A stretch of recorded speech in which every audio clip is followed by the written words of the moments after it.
Angin kencang disertai hujan menerjang kota Lubuk Linggau, Sumatera Selatan hingga mengakibatkan sebuah tenda hajatan pernikahan ambruk tertiup angin kencang.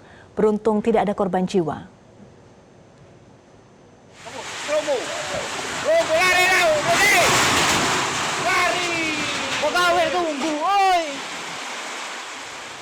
Dalam video amatir nampak sebuah tenda hajatan yang baru terpasang roboh diterjang angin kencang. 2 unit mobil yang terparkir juga ikut tertimpa tenda. Sejumlah warga yang ada di lokasi kejadian berlari menyelamatkan diri mereka. Tidak ada korban jiwa dalam peristiwa ini, hanya sejumlah orang yang mengalami luka ringan di bagian tangan.